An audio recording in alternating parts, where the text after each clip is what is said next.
Did you know Ulysses S. Grant? His house he grew up in is like 15 miles east of where I'm at right now. Really? Well, Yep. Have you Galena, gone to Illinois. school yet? No, we drove by it like a couple weeks ago. Hannah and I did, and she wouldn't let me stop. I would have gone though. You have to go back one of these days. We're talking about Ulysses S. Grant's house, as I guess, by Noah's place. We are live, though, by the way, on YouTube here.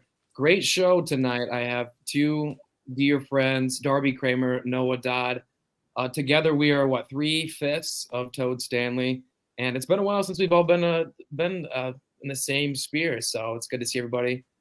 I don't know if anyone has any opening remarks. Happy to be here. Yeah. same. It's a privilege. Exactly. Big fan of the show. Yeah. So I was thinking about this. We are all in grad school doing different things. Mhm. So I kind of wanted to talk about what you two are up to, and I can talk a little bit about what I'm up to. So I don't know if one of you two wants to go first. Well, Darby, you already warmed up. We were chatting about it a little bit, so you've got your shtick rehearsed if you Perfect. want to lead into it. Yeah, I can. So I'm doing my PhD in astrophysics right now at Arizona State University. I'm in my 4th year, so about kind of like halfway through my 4th year now. And I was telling Noah and Peyton I have like 2 years left, hopefully. I got funding last fall that starts sometime this semester or after this semester, so that kind of is a 2-year timeline. So hopefully that will take me through the rest of it. But yeah, I study space, and specifically cosmology. So we can talk about that later, probably. Cosmology. Okay. So like in my sphere, cosmology, I'm just interested in like how you define that, because like in my like academic sphere, cosmology is like it's more related to like mythology or like narrative theology or philosophy or something like that. Like we would describe like if you think about like the creation story in Genesis, that like describes, the makeup of the cosmos. That is what cosmology would be. Yeah. Okay. Theological framework. Yeah. And there is like, I study the observables of the universe. So the things that we can see and predict and like use physics to explain. But like the big question of like why any of it is here, we don't know that, and I don't think we can ever hope to like answer that. So I think that's exactly like the line that you're probably talking about there. So, and it makes sense that it would be cosmology. I've heard of a term cosmogony before. I'm not sure of what that means or if that's like a legit thing, but I think that's probably similar to what you're talking about, like the Genesis, like the beginning and where it's from. So yeah. Yeah, definitely. Yep, definitely. Yep, that's interesting. Right on. Yeah. I cut you off, so. No. That was pretty much it. Like we'll dig into it. You guys can ask questions. I can give a spiel if you want, but you guys can introduce yourselves or like say what you're doing in school. Cause I also need a refresher of when you started and how long you're in school for, Noah. Yeah. So, well, with that's a nice segue to me, I think. So I can jump in. I am in the 3rd year of a Master's of Divinity program, and unlike your degree, Darby, which is a more research-based degree, this is considered like more of a professional degree, like an MD or a dentist that's like training for a specific professional skill set. So the degree is tailored to train you in like parish or congregational ministry to be a pastor. So there's different different denominations of Christianity. I'm part of the ELCA, which is one Lutheran denomination, but most, at least that I'm aware of, train their pastors with they'll do a master's of divinity, so the degree I'm doing. But it takes a bunch of different shapes based on what church you're looking to get ordained in. So the program is structured 4 years. I'm in the 3rd year, and the 3rd year in my program is an internship. So right now I'm working full time at a church in Dubuque, and not doing any classes. And then my 4th year, I'll go back and finish up the academic portion of the degree. So yeah, that's what I'm doing right now. Do you like your internship? It's been great. Yeah, it's been a good fit. It's a place that's had a lot of interns in the past, so they treat me well, and they know what it's what it's like to have an intern around. And so it's been a good fit. I have a supervisor who's like the head pastor there, who me and him fit pretty well. We have a good working relationship, and he's a neat guy. So we've had it's been an interesting and very informative experience. I've grown a lot and learned a lot. So yeah, it's been neat. Very cool. Yeah. So OG, let's hear it. What's going on in your world, man? Well, I'm getting my master's in social work. Not as interesting as what you two are doing, but I don't know about that. But maybe more important than what I do to most people. Like yours is very much more applicable to everyday people compared to mine. In a lot of ways. I just think it's like your stuff is like, I don't know. I'm like fascinated in what other people are doing, especially like religion and like science. That like blows my mind, like everything behind it. So that's why I really want to talk about like YouTube mostly, especially since Darby's doing like a science thing, Noah's doing the religion. So I didn't know if there was like I didn't know if there was any like perspectives that you had that were similar or same. I thought that'd be kind of cool to talk about. Yeah, that's true. I think kind of like I said, we don't really try to explain how everything came to be. Like I'm not a theorist, but there are theoretical physicists who like Stephen Hawking was a theoretical physicist. And there's even more like theory people than him who like come up with ideas of how we could have gotten here. You've heard the multiverse theory, and there's all this math that like backs those up or like explains those things. Not that the multiverse theory is like proven or viable or anything. I have no idea. But they play around with that stuff, and I have no idea about it, honestly. I really don't know anything. We have one universe that we're observing, and we're already pretty limited in the observation of that universe because it's so freaking big. So it's kind of just like people, I think in general, and this is just the vibe I get, but maybe I'm just mistaken or have a small sample, but it seems that a lot of people in my field aren't heavily religious by any means. And I don't really know why that is. Like what specifically makes that happen. We're kind of getting into it already, but yeah, I guess that's kind of just my thoughts about it. What do you think about it, Noah? Or what do you think in general? Well, I have one before I dig into it. I have one question for you. Yeah. How would you describe like your approach to research? Like, what language would you use to describe that? If you're not like theoretical, would it be like, would practical be a word you would use, or? We call it observational. So okay, or like data driven, kind of. So we take data of the universe, make observations about it, and then analyze those observations. Sure.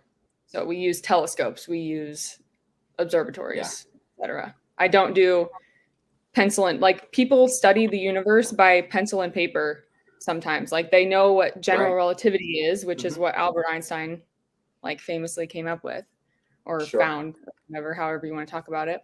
And people can literally sit there and like learn things about the universe or like postulate things about the universe just with paper. And I can't do that. Yeah. That's not something that I'm motivated enough to do. So I like looking at what's out there. Yeah. Very cool. One thing that I've found interesting with myself and with others as I like meet more people in like this the sphere I'm kind of in is how a ton of pastors and like academic like biblical scholars, theologians are like fascinated with space and like astrophysics and stuff like that. And it's always kind of been something that like a fascination and interest of mine. And I remember once, and the name I'm going to completely butcher. You'll probably know who I'm talking about. He's kind of like a pop theoretical physicist, almost like Neil deGrasse Tyson or something. His name's Minshew Kakow. Does that ring a bell? Has he been on documentaries? Like, yes, and like on popular news stations, like all the time. Like they bring him on CNN and like Good Morning America. I might know about who you're like the talking James Webb Space Telescope. He's definitely more in like the theoretical universe. But I remember listening to like an interview he gave talking like on religion and physics, and that there was he had a similar observation that there wasn't much religiosity in his field, but there was his impression was that physicists often were like deeply spiritual in a lot of ways. And I think that totally makes sense. Like when, like you mentioned, the just sheer enormity of the universe and the vastness. How could you not feel, just in the presence of that behemoth that is the universe, feel something greater than yourself. So totally. I've always found that kind of interesting how the two are kind of tethered in that way. Yes. And I think definitely. That's how I would like, go ahead. No, go. I was just going to say, I think that's a similar thing. Like, at least in like the Christian tradition, we talk a lot about like the awe of God, and like the fear of God is like something that is a theme that runs throughout the Old Testament, but certainly the New Testament as well. And I think it's, kind of related to that feeling that maybe you experience in studying the universe and on such a macro level. Mm-hmm. But it's something I just thought of. Like, imagine if, sorry, I'm cutting you off, Noah, but I just had a thought. Imagine if when the Bible was written, the people who wrote it like knew a lot more about like space or anything about space. Like they probably would have written. Oh, my Siri's listening to me. They probably would have written about it like a lot. I feel like. Do you agree? Maybe certainly. that would be absolutely. really interesting to think about. Like, if they had made observations and like, which people probably were at the time, but yeah. Oh yeah, and I think it's probably closer to what we'd call astrology now, but like look at any ancient religion, and it's like deeply connected. It's a deep and significant part of like their cosmology and their understanding of the universe. So I think to try to like debunk like a religion with ancient roots, like any of them really, based on like our modern understanding of cosmology, is I think not a strong argument, because like you said, I do feel strongly that if by chance they did have like what we understand about the universe now, that it would be deeply intertwined with their theological thinking and how they understood the world and the universe. And Yeah. It's just we have what we have, and we have like what looks like, very primitive understandings of the universe because, the authors that wrote them were writing 3,000 years ago, and that was how they didn't know understood the anything about universe. space. Yeah, we didn't know anything about So space. they were using 100 years ago. Exactly. So they were using these concepts that they knew, which, evolved in many ways and informed what we now understand as modern science, and use that understanding of the world to do theology or to do philosophy. And I think people do the same thing now with modern physics in a lot of ways. That's actually another cool thing that's happening in like the field of theology, is kind of the conversation between physics and theology, which I don't know a whole lot about, but it sounds fascinating. Yeah, and I don't either, but I think it's really cool. And that's something that, because I grew up in the Lutheran church, and I remember it being very like open about asking these questions about where these things came from. And it wasn't like it wasn't like my pastors were giving me answers. They were like, yeah, we are curious about that. We don't know like definitively. And that's something that is worth exploring through God and through other things. And so I always appreciated like the openness in my church, at least, of like to science. Certainly. In general. Yeah, I'm glad that your church was oriented that way. Yeah. I think that's the right way to do it. Personally, my bias. But. Yeah, that's good. I think that's good. What do you think, Peyton? You've been just sitting there. Well, I was listening. I have like a fascination for like the mystery behind it all, and you both like your studies are kind of like grounded in that. Like you're not really definitively saying you're kind of like coming from that like thought of it's kind of a mystery, and it's really just like kind of like putting the pieces of the puzzle together. Both of you are kind of like doing that in different ways, which is I thought was super fascinating. I didn't even think about that. Like obviously, I mean, we're good friends, but I didn't even like realize that. I'm like, oh my gosh, this would be great to talk about, because you both are doing research that's like that kind of vastly different, but also at the same time kind of connects well. So I thought it was a cool way to open it. Darby, you were telling me you're doing your like research, and I'm probably butchering this. You're doing your research on like is it the oldest light? Is that right? Mm-hmm.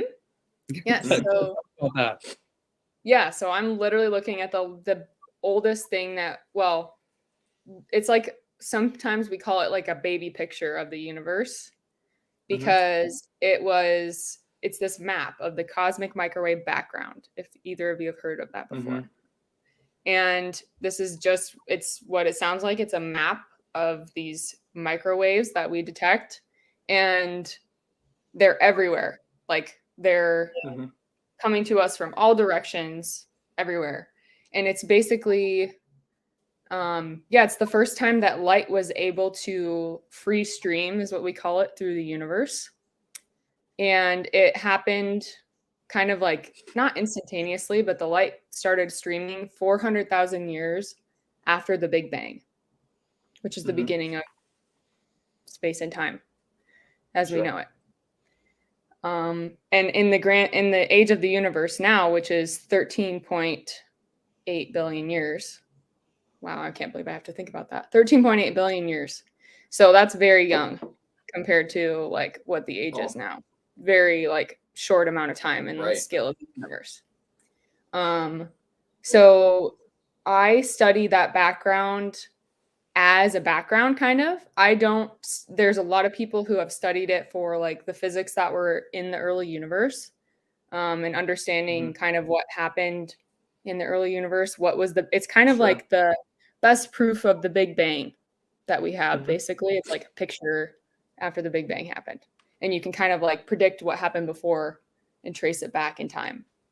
But also it's very useful because it's a uniform background, and the light's coming from everywhere. We can study things that have happened to that light since it was emitted.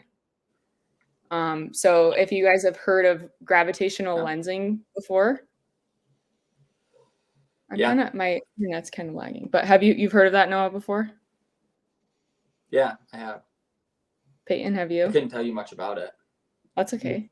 I think I might have heard that phrase tossed around, but I couldn't tell you a single thing about it.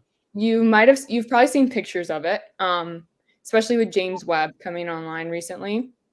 But basically, Yeah. what happens is very massive things. Am I echoing to you guys? Okay, just want to make sure.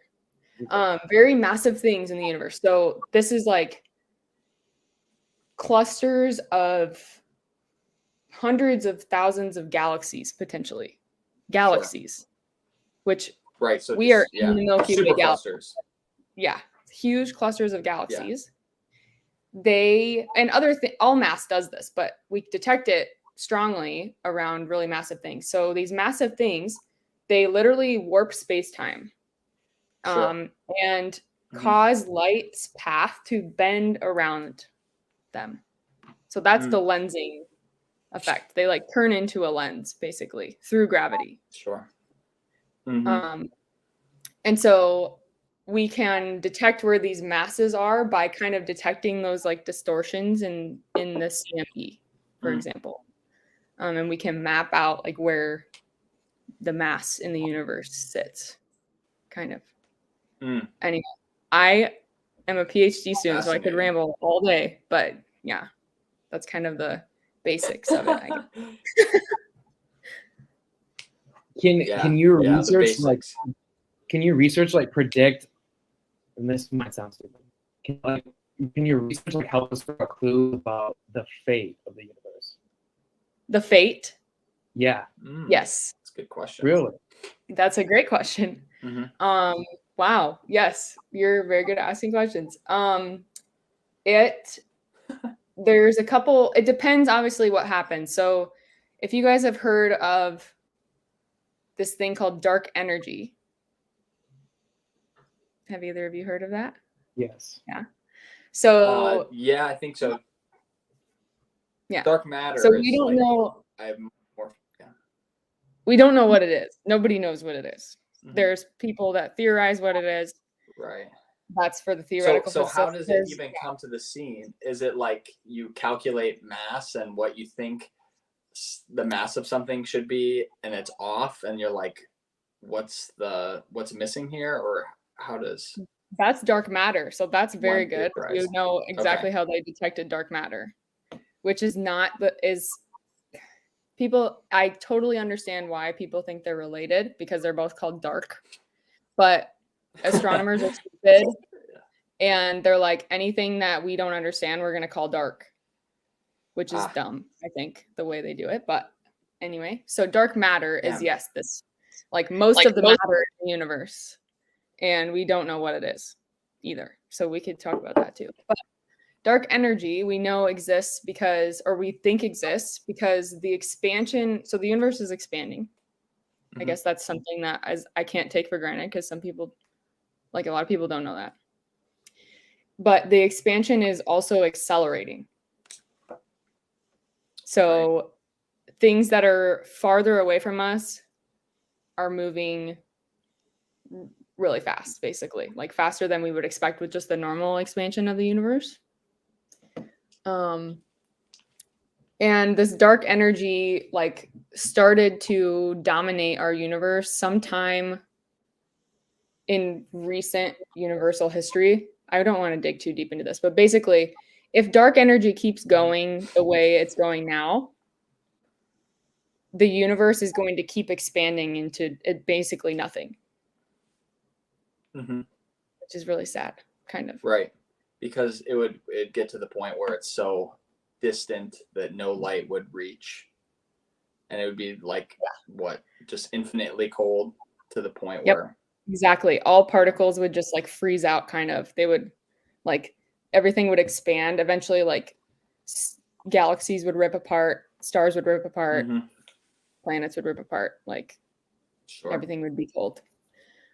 But we have no idea where it came from, so it could just as easily like turn off, I guess. We don't know what it is.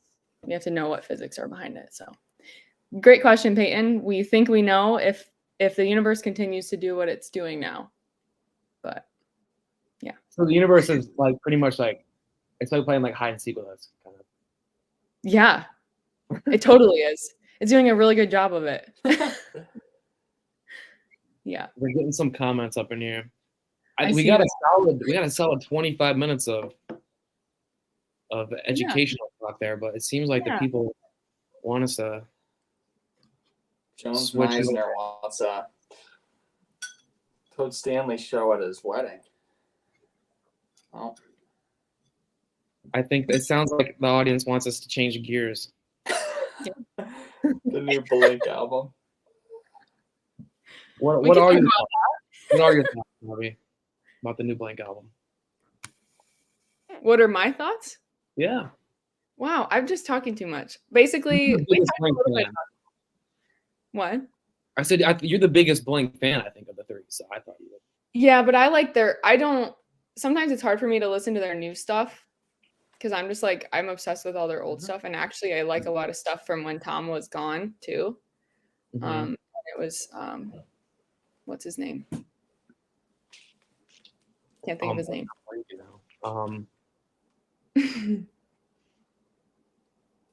Wow, I'm spacing.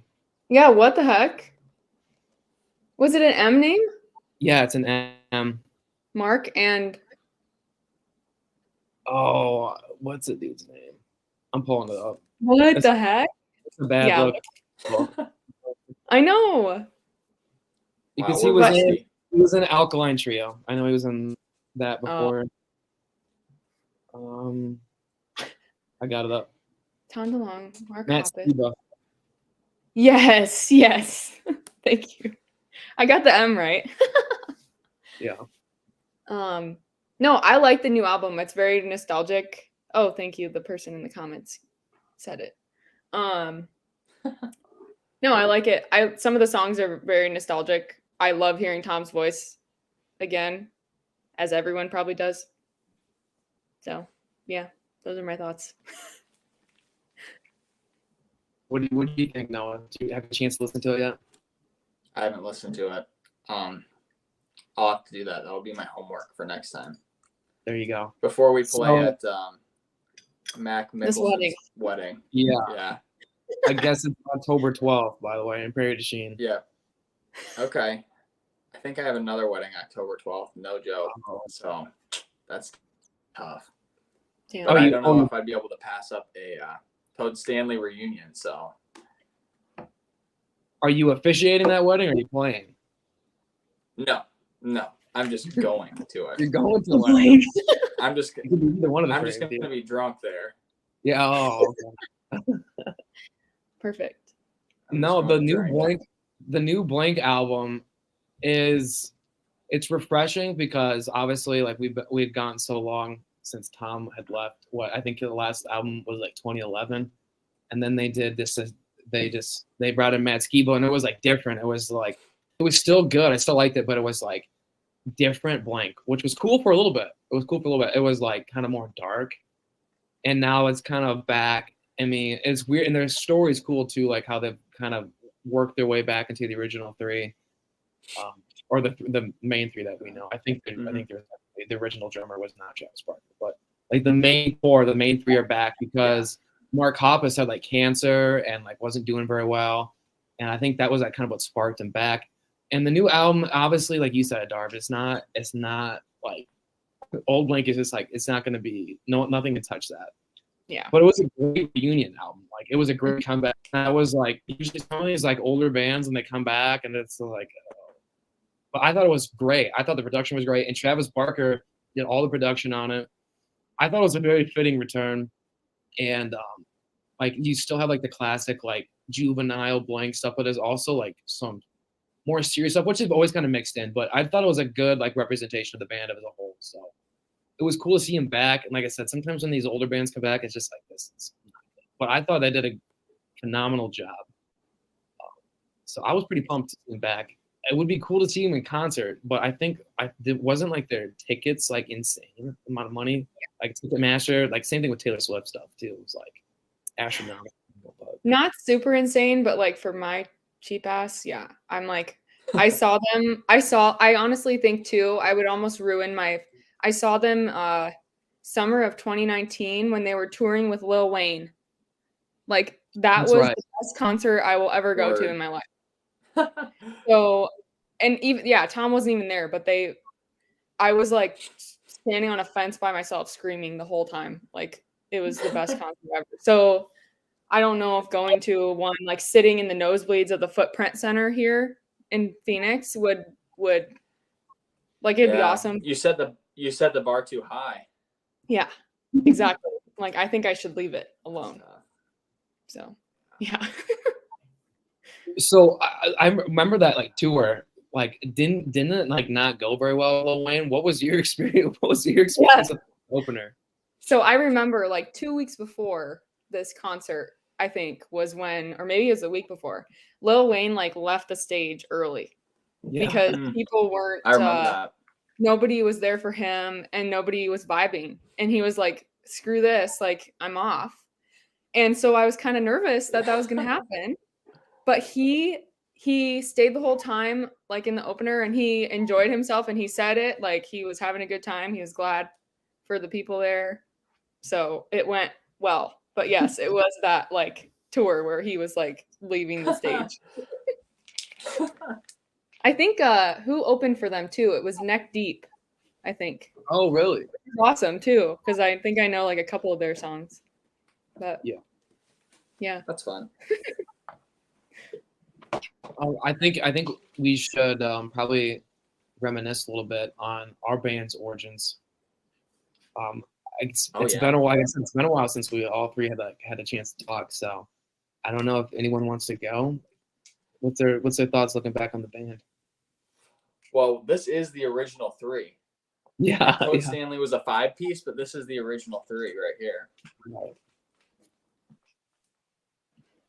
I think honestly, like if we had to, we could have just operated as a 3-piece. It wouldn't have been as good, obviously. We got the great members in, but it was funny. Like I think Noah and I were just like kicking around the idea, like, well, dude, let's get a band going.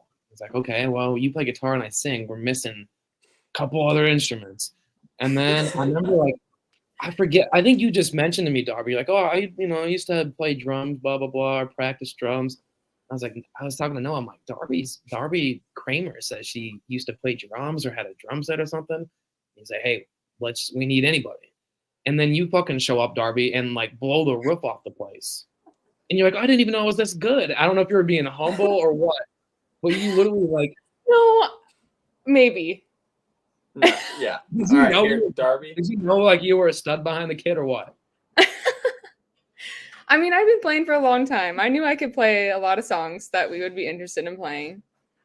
So, yeah. Since you're like really the first, I mean, I've had played with other people a little bit, but not a ton. And like at that point, you were definitely the best person I'd ever played with. But since Toad Stanley, I played with quite a few other drummers, and it's always so disappointing because you kick so much ass. I'm not kidding. You're like legit. And I remember when we played at Janesville Days, the dude who did our sound. Yeah. He does sound for like a lot of bands, and I'm sure you heard this, but just for our viewers, he like ran sound. He played in like multiple bands that played in the area, and he did sound for all of Zach's bands and shit.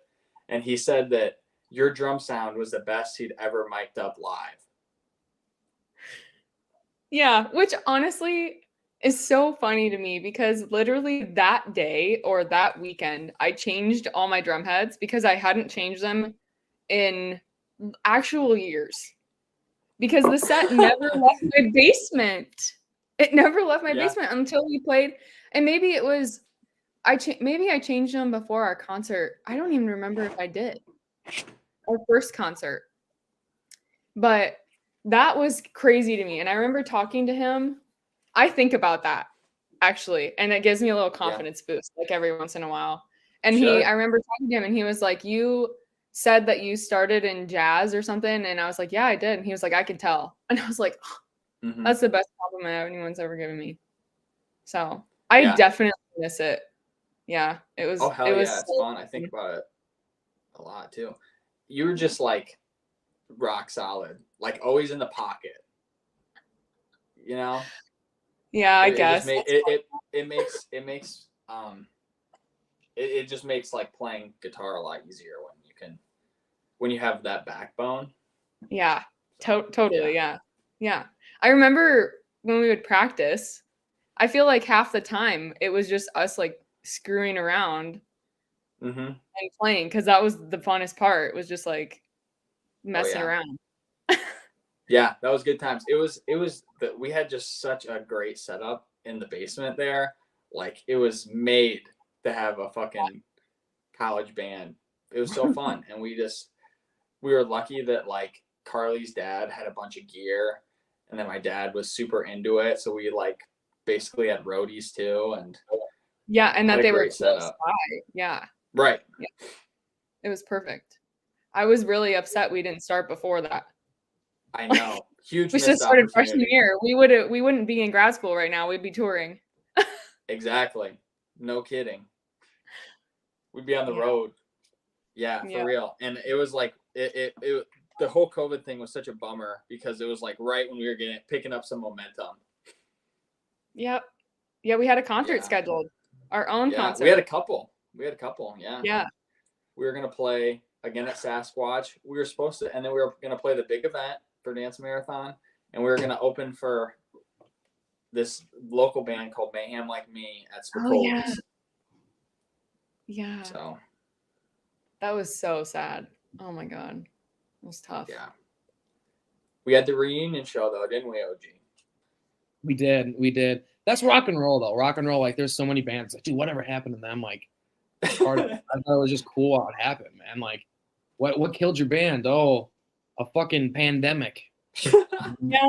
There's no bullshit there. Like, like something like what happened with your band? You make some horseshit excuse up. Pandemic happened. I mean, what could you do, really? But we still played in the basement. That's right.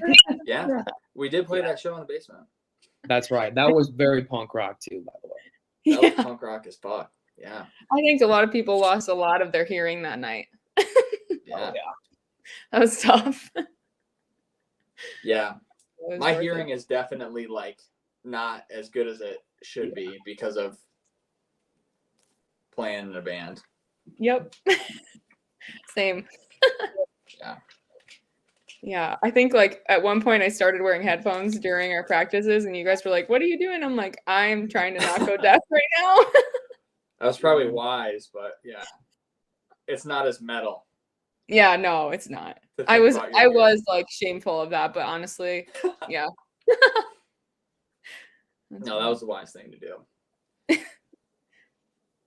You kind of ducked the question though, Darby. Did you know you were like legit like drummer when you showed up? Because we were like, I don't know. She said she knows how to play, and you literally came in there and was like, okay, we have a band. We didn't really know. It's hard to judge. It's hard to judge, right? I've been playing drums since I was in sixth grade. Mm-hmm. And so I've been playing with other people. It's not like I picked up a set at home and played by myself. I didn't know. Like I've been playing with bands since middle school. So I know how to like listen to people, I guess. And that was kind of really a big thing as a drummer. And I had been playing my own set since I was in 8th grade, and I was playing to like metal. Like I got a double bass pedal right away when my parents got for me. That's what it was too. It was like the bass was just always rocking. Yeah. You're just an animal on the double bass. And literally every drummer I played with since, and me and OG and I have played with other drummers too. We the two that I played most with, OG's played with also.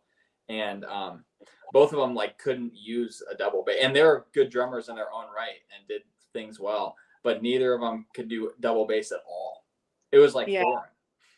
It was like to them like what like Eddie Van Halen like tapping would be to guitar players. It was, and you were just like smooth always from the beginning, just rocking the double bass. So sweet. So sweet. I think that's just because of the music. I liked metal, so I played it. And to play metal, I mean, you either have to have the fastest foot in the world or you have to have a double bass pedal.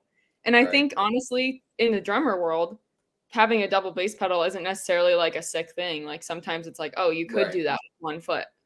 if you want it. Yeah. You know, I'm not even kidding. It's like, oh, you're cheating. You're using the double Yeah. bass. Yeah. Yeah. So like back to the question, I guess I kind of place myself in the drummer world. So coming out of it to like people who don't talk to drummers that often, I wasn't sure what you were gonna think. I guess I was like, yeah, I could be a lot better, but I could be a lot worse too. So yeah. Yeah. I came from that metal world too. That's my background. And so what I love about your drumming is like you feel it. Mm-hmm. And it goes back to the bass thing. It's like it feels different in the room. Yeah. Like you feel it coming from the amp. You feel the drumming. That's what I love. That's what I love about the genre and that type of style. And you definitely brought it. Mm-hmm. Well, thank you. That's yeah, and that's what makes it like me so nostalgic about Toad Stanley is there was kind of like an aura about just like the style that we played that sticks with me the most. It's like because I've played in other bands since, but it's like there's something that we kind of harness that other groups I played with haven't, and there's different strengths there, but there is, and I think it's like we had the presence. And I think a lot of it was your like your drumming, just heavy and yeah. Thank you. Way sweet. That's awesome. What do you think, Mize? About everything? Yeah. I mean, I always felt like I was like Fred Durst. I was like, okay, I'm not like a great singer, and I have these like talented people around me. So what can I make use of? I'm like, I just got to be a showman. That's what I try to do. I'm not a great singer by any stretch. And these dudes are like, they're just wailing at their own instruments. Like they are masters of it. So I was like, okay, I just got to put on a show. So I felt like my job was pretty easy. I don't think, I was like the front man. It's like, oh, he's the lead person. But I literally like at no point I'm like, okay, I'm the most talented guy here. I'm probably the least talented. I just need to put on a fucking show for everybody while these people do their thing. And it was great to have, obviously, Darby and Carly and then Will, too. And then some of the others that played with us at different shows. But Noah, tell us about, like, your guitar, like, origins. You've been playing for a long time. And then, like, you also, like, you would play, like, lead on some. You play rhythm on some. Which ones do you, like, which do you prefer? And then maybe some, like, guitarists you like, too. Like, I don't know if you, like, if there's, like, a sound, like, a guitarist you, like, listen to and you kind of mold your sound off of, or just kind of tell us about your guitar origins. Sure. One thing before I get into that, I will say though that being a frontman is a skill in itself.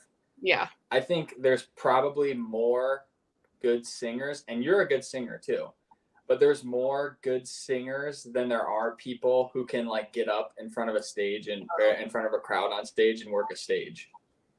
So. Absolutely. And I remember you were playing bass with us at first, and we were like, you need to be the singer because you were a master at karaoke at the bars. So we were like, you've got it. Like, it would be a crime if you weren't the front man. And you were a good singer, and you were the best singer out of all of us. So it just made sense. But so don't knock your vocals. But yeah, I've been playing guitar for a while. I think third or fourth grade was when I picked it up for the first time. And did lessons, and played pretty consistently for a few years. And I played with, my dad was in a band at the time. And so I kind of learned playing with those guys. And so that was a lot of like AC/DC and Metallica, trying to think of some other stuff we played. But that type of thing, I think we did like a Motley Crue song or something. And it was the band that is now Mayhem Like Me that OG has played with before. So OG, it's Jason Cook, the drummer. I think he's the only member that's still in that band, but it was him. So like I've known him since I was like 10 or 11. And played a lot then, and was just doing rhythm stuff. Never had the chops to play lead. And then really kind of in like middle school and high school didn't play much, but then at the tail end of high school I got into band and jazz band and really started playing again, and that's probably when I improved the most out of any other time in my life. Then I was listening to a lot of Led Zeppelin and Jimmy Page, so at Clapton, a lot of like the blues rock guys. So I think that comes out in my playing a lot more than anything, just because I'm more familiar with that type of music and like the scales they play, stuff like that. So like I think there's a lot of blues rock influence, like a pentatonic sounding type of stuff you get with me. Then college came. I played a decent amount in college. Listened to a lot of Tool and like 90s metal. A lot of drop D tuning, and that also kind of shaped a lot of my playing. I think a lot of the stuff we would jam Darby was like those type of riffs. Yeah. I think Yeah, I that's where remember we we kind of played the crossed pot. over. We were like working towards playing the pot. I remember yeah, that we the other were. day. I wonder if I could play that now after not having thought about the song or listened to it in a while. Yeah. Because I think I knew like most of it at one point. Yeah. But, yeah. Yeah, we were jamming that. I shouldn't say if, I'll say when to put it in the universe. When we play again, we should try to take that one down. We should try to play the pot. Yeah. So that yeah, and I guess after I played Toad Stanley and played mostly lead in the first iteration of the band. I think I'm a better rhythm player just because I played more rhythm and I don't have like incredible lead chops. So I'm more comfortable with them, but I enjoy playing leads more. Maybe it's an ego thing. Everybody wants to be the lead guitar player. So, but I enjoy doing both, and I enjoy playing with other good players. So then the second time around, like when Zach played with us, who was like, a virtuoso, Yeah. I'm cool with taking a back seat and letting him do his thing. So yeah, that's a little bit to answer your question, OG. That's a little bit of my history. Now I play like mostly just in my room and stuff, and headphones but it's cool. So that's a great thing about guitar. You can do it anywhere, really. Can't do the same with drums, I'll tell you that. No, you can't. Yeah, not the same. Not the same. No. What did you I wanted to bring up what was your guys' memory of the time we tried to run through that Fall Out Boy song? Hannah and I talked about this the other day. Really? I forgot about that. Yeah, we were going to Chicago, so we were like listening to stuff in the car, and we listened to that song. So I told the story. So it's fresh in my mind. Tell it. What do you remember, OG? I don't know as much as you. I think you remember it probably the most. You think so? I remember we tried to do it because it's a cool song, and because the drums are sick. That's what I wanted. Yeah, I wanted to play the drums. The drums are sick, and it would have been. I think it would have hit like our demographic really well. Mm-hmm. Like that's one thing that OG and I have talked about is like, I think we might have, and part of this was the first show we played. We literally had 3 weeks with our whole band together to practice before we played live. So it's like we were kind of limited in our song selection. But one of the things I think maybe a missed opportunity was like playing more of those like pop punk songs from like the late 90s and early 2000s that like a lot of people would have known and are just like good party songs like that one. But the issue was, as we're coming to, it was hard as fuck to sing that Fall Out Boy song. Sugar We're Going Down Swinging is like a beast on vocals. And so we tried to run through Fall it. Out Boy is, right? Yeah. Yeah. In general. Oh my God. He has God. really it's good range. Hard. Yeah. Unbelievable range. And so we tried to run it through, and our singer, Fred Durst, was having a tough time with it. And like any of us would. We had another member of the band who volunteered to sing the song as well. And so we tried running it through a second time, and we didn't get very far before we just cut that shit off because it wasn't working. It was Will Haskin too, by the way. Will Haskin was the one trying to sing. It was Will. And we had to tell him no. Great guy, but The thing that sucks is though, like I had like no, like I didn't, I'm like, oh, I can sing, like, you know, but I never practiced. I was in chorus for like 1 year.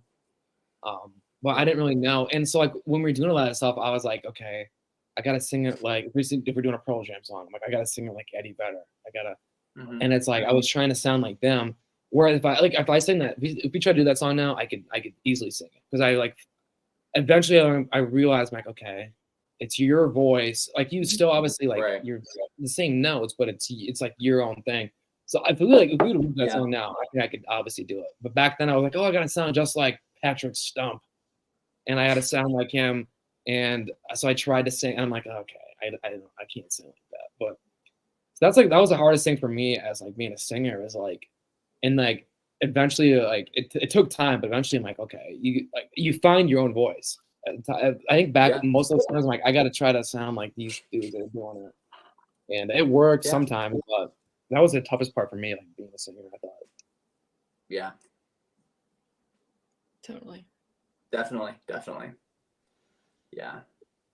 And I think it applies to everything else too, right? Like when we played songs, I could play most of the songs we played, I could play every exact note that the drummer played in the song because that's what I did, like played to the music growing up. That's how I learned. And so I knew exactly what beats were happening when. But I didn't necessarily want to do that, right? Like I kind of wanted to be like bring my own into it. So I tried to, but when you're performing in front of people, like it kind of reverts back to your like muscle memory too, I guess. So that's kind of what happened to me. Probably. But definitely. Yeah.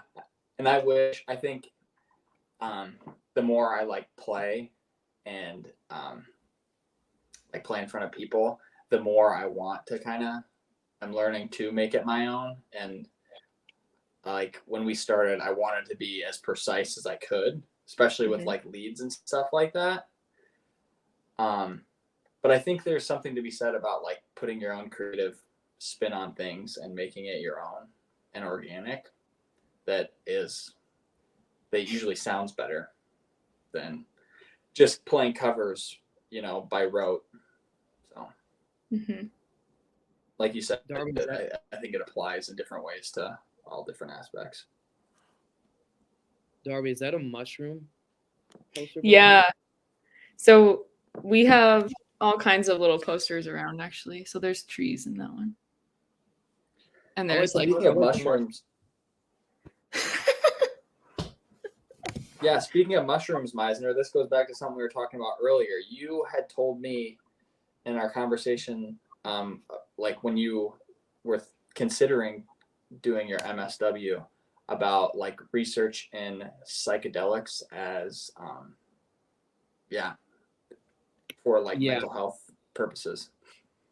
That is, every chance I get in like my classes to like write a paper or research. And when I do, I'm not doing it. This is my first semester or like my first year, but like my second year next year when I do my actual research, I'm doing it on psychedelics to treat mental health, and like and I kind of like marijuana too a little bit also. But like, a lot of people, they're like a lot of like especially a lot of politicians like, oh, I'm in favor of legalizing marijuana for veterans who have PTSD. And what people don't realize is obviously we've come to learn the term PTSD from like veterans, especially after like Vietnam War.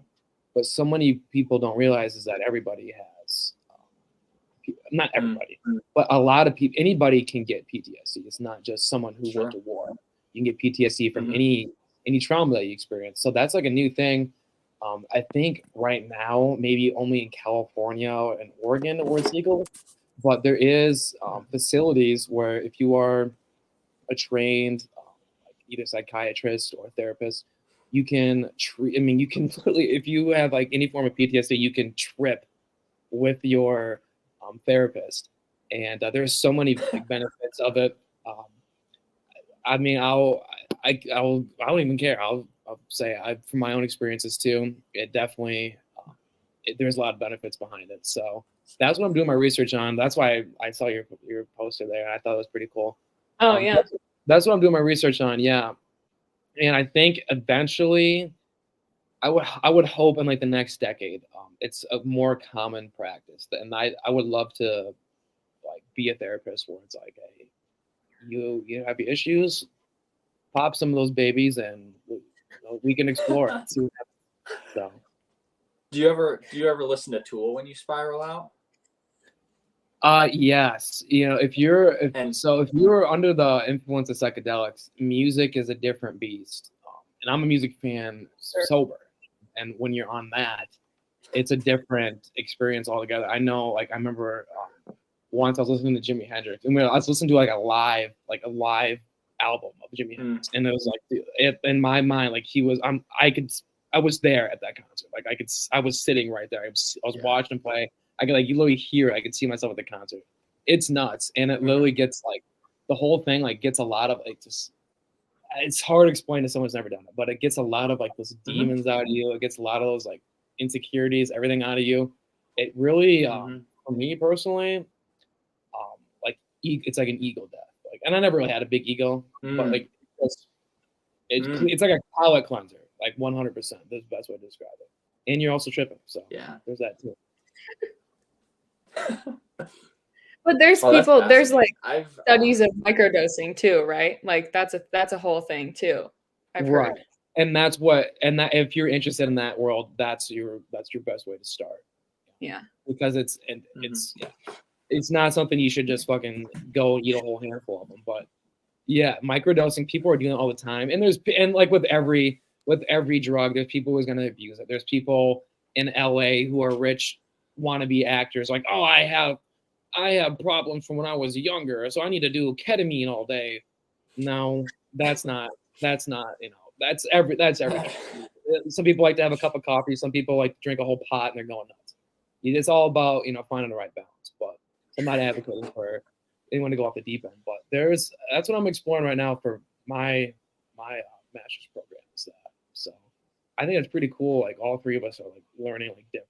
I'm just so fascinating about learning what other people are doing. I'm a curious person by nature, so I thought it was cool to hear what you two are learning. There's my 2 cents on what my research is. So very cool. I think the interdisciplinary conversation is really cool, and it's something that I don't have the opportunity to do a lot. So that's neat. Yeah, we're all I talk to grad students that are PhDs in astrophysics every day. Mm-hmm.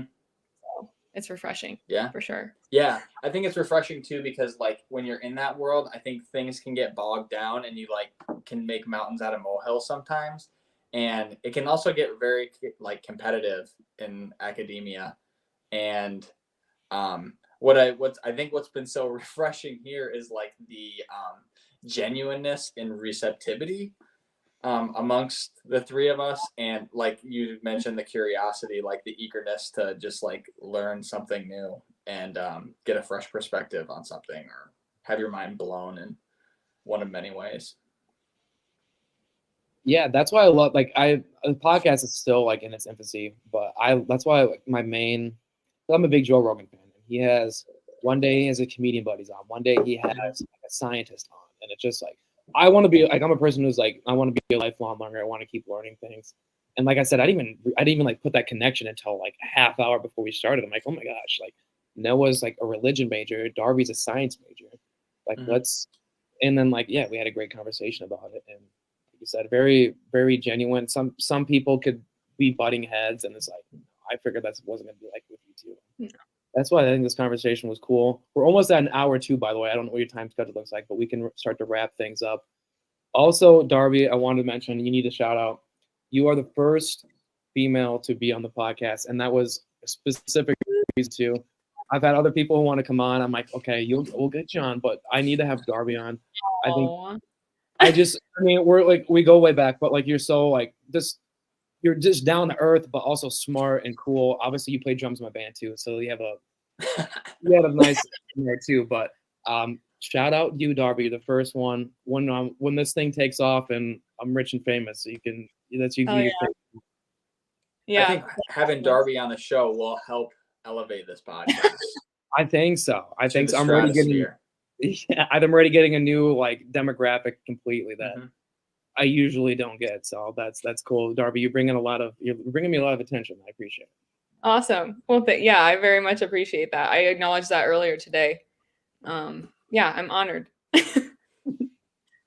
Darby, did you see in the comments someone named Hannah Fangman said Yes, I that did. they're actually our siblings? They're actually my sister. Yeah. Yeah, I told her we would give her a shout out. Hi, Drew. Hi, Hannah. I don't know who else she's with, but they're having a little watch party for us. So Word. we have some live fans watching. But, Yeah, shout out to the current Warper game. You got the old heads right now talking. So it's good to see that we Right. still have some fresh Warper blood still kicking. Pumping some life into this thing. Right. That's a great thing about Warper is like I was thinking about this too. Like so like some of like the oldest friends I have would be like Mitch Longcore's class. And like he's, been out for a while. We've been out for a while. And I still have like I still have good friends who are in at Warburg, and not even just like seniors, like even some younger friends, and then like obviously our siblings too all go to Warburg. Like not to brag too much on the school, but that's like the coolest thing about like going to a small school is like, and especially Warburg too, generally, is like you have such like a vast variety of like connections that started so long ago that are still going to go, and it's probably going to keep pumping it in and out. So that's cool. Shout out to Hannah and Drew, whoever else watching too, back on the Warburg campus. Yeah. All right. I think to that point, Peyton, I guess do you have a question? No, go ahead. To that point, I think I was just thinking like Wartburg is like the perfect size, I think, because obviously it's small to a lot of people, but I think it's the perfect size to where you are comfortable making a lot of friends. Like if it's like here at ASU, for example, like you have to be involved in something to meet people, which at Wartburg, a lot of people are involved in things, so that helps. But it's way harder to like go out of your shell and like meet people at a way bigger school. So I think Wartburg like really facilitated us making a lot of good friends easily. That was my 2 cents about that. Definitely. Like just think about the three of us, like all from like very different like extracurricular involvement. All three of us were in different academic disciplines. But yeah. Very interesting. All right, so we reached an hour. One last little segment before we wrap this thing up. Since we're all in grad school, it's kind of like a weird thing because we're adults, but we're still in school. So I guess before we leave, if you guys wanted to like talk about like kind of how you manage that, like being an adult, like you're in the real world, but we're still in school, like we're still learning and like doing assignments. It's kind of a weird little world. It is weird. It is a weird world. Yeah, it's totally different. Like, and it's funny because just thinking about like our friend group, OG, like the majority of, I guess, Will and Colin are in grad school as well. But most of our friends are working like 40 hours a week, 9 to 5 jobs and making, our salaried employees. And like being in grad school, you don't really have, I mean, some people probably have part-time jobs. And I work this year, but the norm for most of my time in grad school has been not working at all and on the academic schedule, which is kind of weird and all over the place, but I love it. It can be difficult to juggle. Like, I have 2 kids now and I'm married, so that throws another wrench into the whole equation. But we manage, like, Hannah works as well. And so, we coordinate our schedule so that she, not at work at the same time and kind of do trade-off and things like that. And when I was in school, I would kind of set aside time at night as opposed to during the day to do academic work so I could be at home and helping out and stuff like that. So time management is an important skill when you're in grad school, incredibly important. And it really requires a lot of discipline, I've learned. And yeah, that's my experience really in a nutshell. But I love it. I mean, if it were up to me, I'd be a student for the rest of my life if I could. Make it work financially. Yeah. Yeah. I kind of feel that sentiment. At this point in my career, though, my PhD, I don't feel like a student anymore. Because I'm really like I am, obviously, but I took my last class last semester, and that's late. Most people are done with their classes like by their end of your third year. And I taught several classes, but that's a whole different thing. That's like being a teacher, not like being a student. So right now I kind of just feel like it's a job that's very unstructured, I found, and it's hard. I have to make myself do I'm not motivated by short-term deadlines like I'm used to my whole life. Like I was a good student in high school because I could just like, if you told me to do something, I would do it and was motivated by that. Yeah. But now it's like I have to be the one telling myself to do stuff. And I'm in my fourth year of my PhD and I'm still figuring out how to do that. That's a skill. That's a big time skill. Yeah. So that's been the hardest part and the time management, making myself manage my time, because I could sit here all day and do absolutely nothing and no one would know. My advisor like might message me and I could respond and be like, I'm busy right now, can't talk. And like I could do that for a long time. So it's like I have to be motivated to do this thing myself. Yeah. So it's a whole other beast being a student, but it also is like people are getting married, engaged, like working 9 to 5s, and I'm like, dang, that looks appealing a lot. Like, maybe I want to do that. Like we always talk with my classmates about like we joke about dropping out and going to do that, but so there's certainly things appealing about it, like the stability. Consistency. Yes. So definitely. I feel that. And another thing with me, it's like I could sit around. I don't think I'd sit around and do nothing, but I'd like fixate on something. Like I'd pick up my guitar, play for 5 minutes, and like 3 hours later I'm still doing it. Yep. So I always have had this thought. There's a bar down the street that had open mic night, and I kicked myself for not having gone. I was kind of nervous about it. I don't know. It was a weird thing, but I don't know if they still do it. But if I had my set here, I live on the second floor of a condo, so I can't have my set here. Right. If I had my set here, I would absolutely be in a band. No question. I would be, and if that band went like anywhere, I would highly consider having left my PhD. Yeah. Just because it's so hard and like long term compared to like the excitement of being in a band, obviously. Yeah. But I really wish that I could have my set, and I wish I'd lived in a house where I could have my set here. I hear that. I feel that sentiment. I've often had similar daydreams, and I love like the academic part of it at times, and I like love the field I'm in, but it is for long stretches incredibly dull with like very little excitement, because you are like, for me, I'm sitting in a library for 8 hours reading, books, hours and hours, and it's not the same as playing Janesville Days and having a party bus roll up right in the middle of For Whom the Bell Tolls. When it starts raining. Yeah. It's just not the same. The energy doesn't match. No, never will. No, so. Yeah. Well, I will say this: you both and that's a great thing about like technology. Like we're doing a podcast right now. Like you both could use your skills. You want to play guitar. You're playing guitar for 3 hours. Put that shit on YouTube. Put that on TikTok. Yeah. There's so many different ways you can go about it. Darby, you want to be in a rock band? You can be in a rock band instantly. Like anybody would pick you up. So I mean, and we're all three super young. Like I think if you still have your rock star fantasies, I think you could. I think there's it's definitely within the realm of possibility.